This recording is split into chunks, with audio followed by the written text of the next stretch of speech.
Hello everyone!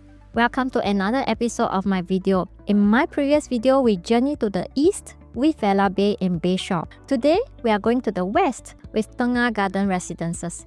Another first. It will be the first private non-EC residential with commercial at first story in Tengah. In short, mixed-use development. There were a number of condo launches in Tengah in the last couple of years, but they were all ECs. Do you realize something? Up until now, if you want to buy in Tengah, you can only do so if you meet HDB eligibility criteria and your loan is subject to MSR loan assessment. Because only BTOs and ECs have been launched in this estate so far. Finally, with Tengah Garden Residences, you won't have such restrictions. So it will be a project that's going to attract eyeballs. Let's take a look at this first private non-EC residential project. Before we dive in, hello, my name is Belle Tan. I help property owners navigate the market and avoid costly mistakes before they commit. Do like and subscribe to my YouTube channel to get regular insights and strategies to help you make better decisions. Call me or DM me if you want to discuss your situation and we can work on it together. This video is an introduction to Tengah Garden Residences. We will revisit the Tengah Master Plan and evaluate whether Tengah Garden Residences is worth it. I will cover the project and unit layout analysis in depth in a separate video later, so do look out for part 2 of the video. So much has been said about Tengah Master Plan and its transformation, but I'm surprised many friends and clients have heard about Tengah, literally the word Tengah, but do not know details about this township. The only impression that they have is, oh, that Ulu new town. So today, let's visit, or if you have already heard before, revisit Tengah Master Plan. Let's start with a bit of history of the estate. In the 1850s, the area was a river settlement known as Teng Chu Kang, named after a river master, Teng Atong, who was granted a concession in 1853 to farm gambia and pepper alongside a small stream that flows into Kranji River. The land was primarily used for fruit tree and rubber tree plantations, and later brick making factories. Then came the military era. In 1939, the British opened Royal Air Force Tengah, and after their withdrawal in 1971, the base was handed over to the Republic of Singapore Air Force, and for several decades, the surrounding land known as Hong Kah was used as a military training area for SAF. Today, Tengah Air Base remains active and houses Singapore's F-16 fighter jets, and will soon house the new F-35 fighter jets from 2029. Then in 2016, the government announced Tengah as the 24th HDB town, the first new town since Punggol in the 1990s. So designed as a smart forest town, the 700-hectare site integrates nature with urban living. So key features include a 100-meter wide forest corridor and a car-free town center where roads are tucked underground. So if you look at Tengah, it's actually surrounded by many estates that we are familiar with. On the west and the south side of Tengah, we have Jurong East and Jurong West. And on the east side are Bukit Batok and Bukit Panjang. On the northeast side, you will have Choa Chu Kang. And Tengah is divided into 5 districts, and each comes with its own concept. At the top, you have Forest Hill. This is designed to be the most nature-inspired area surrounded by greenery with the concept of living amidst nature. Next is Brickland, which takes reference from Tengah's industrial past as a brick-making area. And right in the center here, we have Park District. This is where car-free Tengah Town Centre will be sited and where most of the community spaces will be as well. Next, the Garden District, planned with more open spaces, parks, and greenery for residents. And finally, the Plantation District. This is actually the first district that was launched in Tengah, with the first batch of HDB flats launched in November 2018, about 1,600 units under the project Plantation Grove. So, according to HDB, as of 15 November 2024, almost 8,000 households have already collected their keys to flats in 8 BTO projects across the plantation and garden districts in Tengah.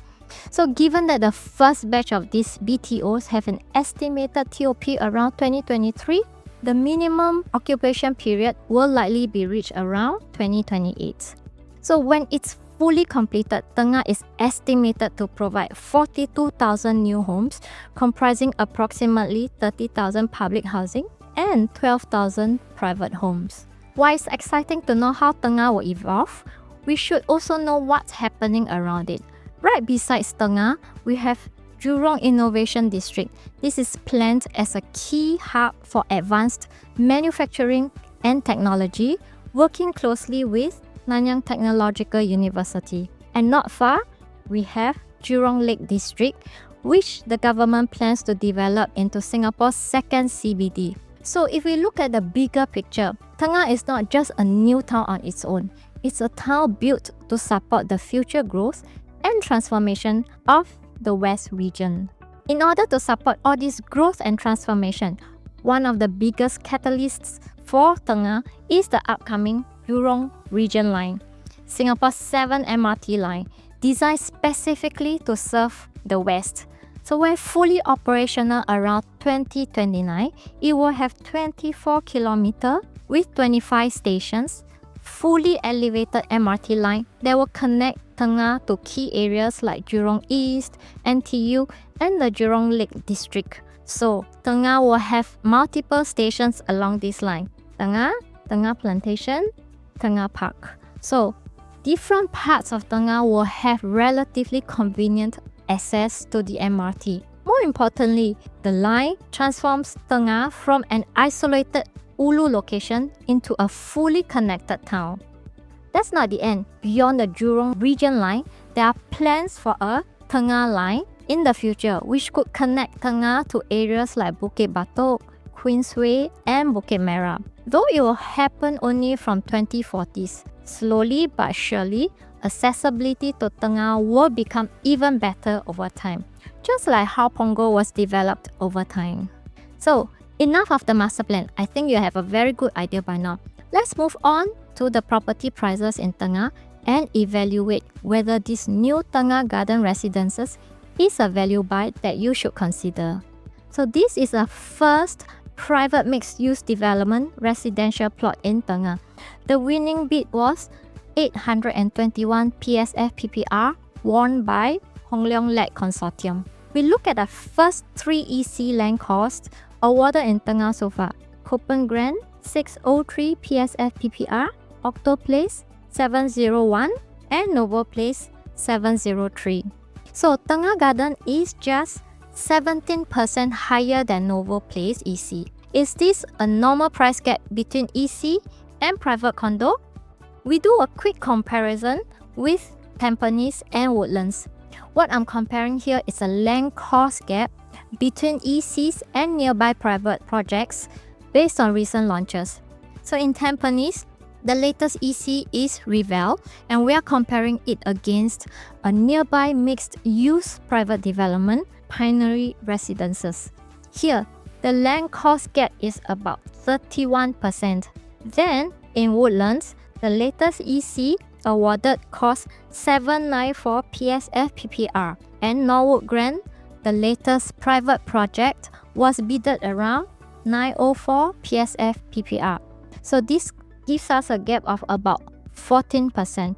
But do note that Norwood Grand is pure residential. It's not a mixed-use development. So if we compare Tengah and Tampines, we see that the 17% gap between private and EC is small in comparison to 31% in Tampines. As both are mixed-use development, does this make Tengah Garden a safe entry versus EC since the gap is so small? Let's see more comparison in the market. Next, we compare Tengah Garden with the latest EC land awarded in Woodlands Drive 17. The gap is only $27 PSF PPR or 3.4%. We also compare to other mixed-use developments that will be launched in 2026. Again, Tengah Garden land price is the lowest in the market.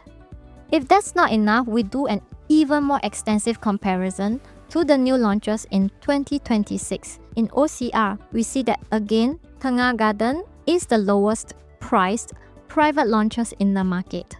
Location-wise, if we focus only in the west, Tengah Garden versus Lakeside Drive, which will also be a mixed-use development, there's a price gap of 311 PSF PPR in the land price, another safety net. So I hope you are able to see the various levels of safety net Tengah Garden has compared with other launches in the market. So far, we have looked at land costs. Let's see what are the prices transacted in OCR for harmonized projects. In OCR new launch transactions, 2-bedroom average PSF was 2275, with the highest transacted at 2605 PSF in Parktown, also a mixed-use development. And the highest quantum reached 1.915 million in Lentor Central. 3-bedroom average 2194 PSF, maximum reach 2558 PSF, and the highest quantum 2.903 million. This was in Parktown as well. 4-bedroom average PSF 2130, maximum reached 2343 PSF in Springleaf, and the highest quantum reached 3.443 in Parktown again. So to summarize, maximum PSF transacted in OCR range from 2343 to 2605, while average PSF from 2130 to 2275. So Tengah Garden is expected to launch around 2000 PSF. Is this price a safe entry versus average new launch transactions that have already been done? Think about it. If you are still not convinced, let's see some of the resale transactions in the West. Lake Grand, TOP 2019, highest PSF transacted was 2000 for a 2-bedroom. Lakeview, TOP in 2017, highest transaction reached 2020 for a 4-bedroom. Whistler Grand, TOP 2022, highest transaction 2070 for a 3-bedroom. And note, all these are non-harmonized projects that are already 4 to 9 years old. Tengah Garden, brand new, harmonized at around 2000 PSF. Is this not a safe entry price? As the town develops and evolves, Tengah will see more than 20,000 BTO flats reaching their MOP from 2028 to 2032. Tengah Garden is expected to TOP around Q3 2029. Good timing to receive the upgraders. So let's do the math. If modestly only 10% choose to upgrade, we will have 2,000 households looking for their private homes. And with the 3 ECs yielding 1,700 units and Tengah Garden 863 units, we will have a total of 2,600 units. Well, not everyone will plan to sell. So assuming 20% choose to exit, there will be slightly over 500 units for the 2,000 household. So demand outstrips supply by 4 times. And don't forget, the 3 ECs will reach MOP around 2032 to 2034, while Tengah TOP Q3 2029 and the first buyers should clear their SSD by mid-2030s. So units will hit the market before the EC units can enter. So to conclude, based on the above data, do you think Tengah Garden is a value buy? I will leave the thought with you, so do look out for part 2 of the video later on the project analysis. Till then, I'm Belle Tan. Feel free to reach out to me for a further discussion. If you found this video useful, don't forget to like, subscribe and share. See you in the next episode.